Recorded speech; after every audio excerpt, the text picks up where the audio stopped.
delegates, honorable ministers. Addressing the governors and mayors at the convention, His Excellency President Uhuru Kenyatta laid bare the statistics pertaining the blue economy and cities, relating these successful numbers to proper urban planning as a vessel being used to steer that growth. They are the most vibrant economic zones, and in aggregate, they generate about 75% of global GDP.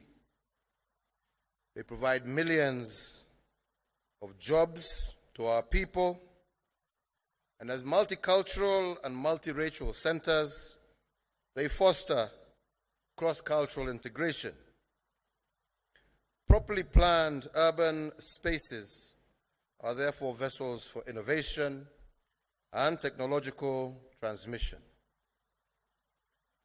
The United Nations Environmental Programme estimates that half of the world's population lives within 60 kilometers of the sea.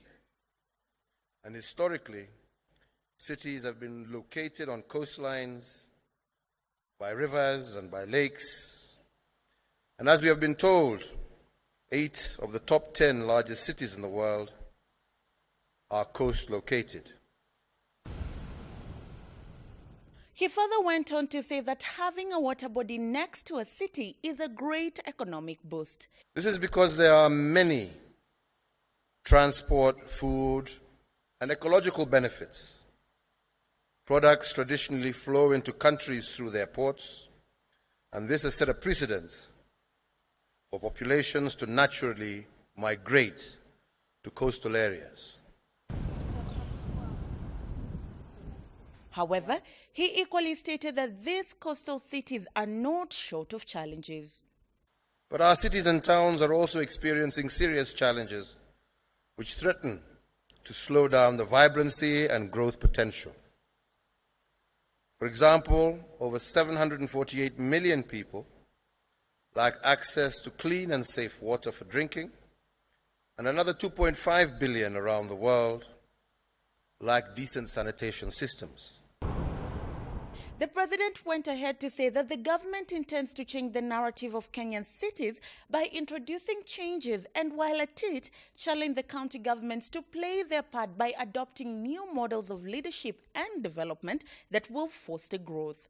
We therefore urgently need to give priority to resource use implementations and environmental impacts of urbanization. In planning the cities, we need to make them more compact to avoid urban slump and economize on the land under concrete.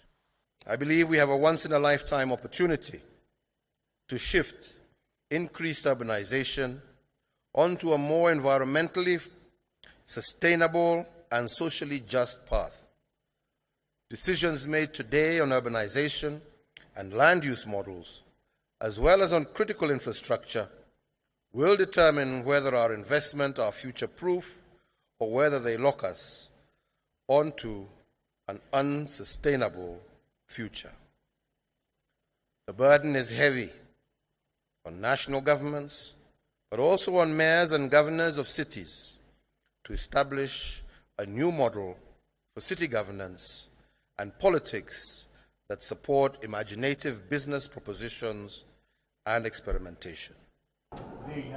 With counties falling under the devolution docket, Devolution Cabinet Secretary Eugene Wamalwa went on to encourage collaboration, stating that knowledge exchange will go a long way in helping Kenya realize the full potential of cities along water bodies. All the large cities in the world are located by the sea or next to a river or next to a lake, highlighting the importance of water bodies in the establishment and growth of urban areas. We are therefore seeking to learn from these cities of the world on how to unlock the potential of our own cities and towns that are by the sea, like Mombasa, like Kisumu, and I saw Professor Anyang' Nyong'o here, the governor of the beautiful lakeside city of Kisumu. And this is important and in line with Sustainable Goal number 14, which is to conserve and sustainably use our oceans, seas, and marine resources for sustainable development. It is also in line with SDG number 1 for ending poverty, SDG number 2 for food security, and SDG number 8 for decent work and economic growth, particularly for our youth, who are the majority in our cities, in our countries, and who will also be the majority in terms of beneficiaries of what we do here through this Blue Economy Conference. Kenya is not short of counties that are next to water bodies, from coastal counties at the Indian Ocean to counties with or next to lakes. If explored well, these water bodies are resources that could change the economic state of those counties and put them on the map.